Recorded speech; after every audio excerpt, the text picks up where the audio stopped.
For centuries, the moon belonged to poets, dreamers, and philosophers, a distant light in the night sky, untouched. In the 20th century, the United States and the Soviet Union turned it into a battlefield for space dominance. Today, a new race is taking shape. But this time it's not about who steps on the moon first or whose flag is on it. This time it's about energy. The United States, China, and Russia are preparing to build nuclear power plants on the moon. These reactors are meant to fuel human bases, mining projects, and possibly permanent settlements. But the question is, could these nuclear outposts spark territorial claims, threatening the quiet peace of space? I'm Nasra Marwana, and this is Aloud. This show brings you TRT articles made for audio. In this episode, we've adapted the article, Why Are Nations Racing to Build Nuclear Power Plants on the Moon? By Kazim Alam, published on August 21st, 2025. The moon is not an easy place to survive. Gravity is weak, nights last 2 weeks, and the surface endures extreme temperatures. Solar panels fail when the darkness stretches for days. Batteries can't last long enough. The only reliable option left is nuclear energy. Through fission or fusion, reactors could power machines and keep future explorers alive.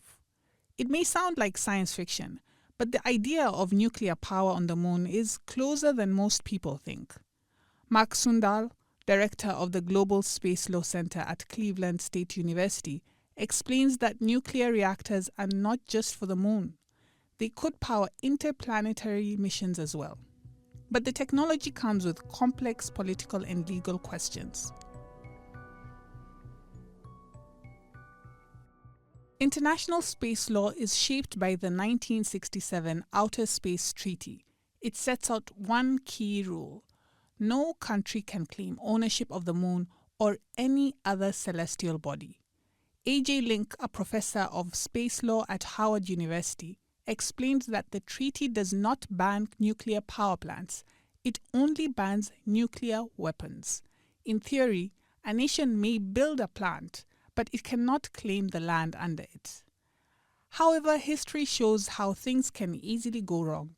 In 1978, a Soviet satellite crashed in Canada, scattering radioactive debris. The cleanup was costly. A similar incident on the moon would be even harder to manage. Imagine a lunar landscape dotted with nuclear outposts, each controlled by a different nation. These facilities could power mining operations for rare elements like helium-3, a fuel for clean fusion energy. Analysts say it may become a crucial energy source in the future. A nuclear power plant near a rich deposit of helium-3 might tempt a nation or even a company. İlyas Golcuklu, a professor of international law in Istanbul, calls this the new space race. Unlike the Cold War era, today's race is not only between governments. Private companies such as SpaceX and Blue Origin are central players. But there's a catch. Under international law, nations are responsible for their companies' actions. If an American company builds a reactor, the United States is legally accountable for any accidents. To prevent conflicts, the United States has created the Artemis Accords, agreements with countries that establish rules for working in space. They allow for safety zones around facilities which are meant to protect operations. But some legal experts warn that a safety zone can begin to look like a territorial claim. The Moon Agreement, another treaty, was designed to keep the moon free of weapons and military bases.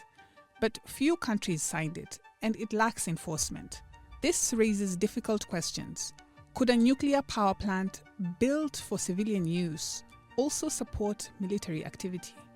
Could its energy feed communications or surveillance systems? A.J. Link warns that militarization will always threaten international cooperation, and Golcuklu argues that If powerful countries treat the moon as their own land, smaller nations will lose trust in the system. Environmental risks add to the concern. A nuclear accident could contaminate parts of the moon, making vast areas unusable, and cleaning it up would be nearly impossible. Private companies bring even more uncertainty.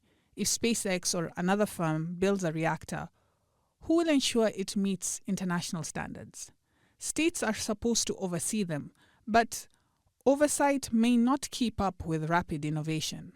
The growing presence of private and national actors could reshape space law itself. Golciklu believes new interpretations of old treaties may emerge, particularly around resource rights. Link, however, doubts there will be a complete rewrite soon. He says existing laws still allow lunar bases as long as they do not claim land outright. Still, the risks are clear. If helium-3 becomes a vital fuel and the nuclear outposts multiply, the temptation to control territory may grow. Golciklu reminds us that sustainable access to space must benefit all humankind. The moon may have once been a silent witness to poetry and wonder. Now it stands at the center of global ambition, where science, law, and politics comes together. The future of lunar energy is still unwritten, but how nations and companies act in the coming years could decide whether the moon becomes a shared frontier or another contested ground. That's all for this episode of Aloud, which was based on an article on TRT World titled "Why Are Nations Racing to Build Nuclear Power Plants on the Moon?" by Kazim Alam. Thanks for listening.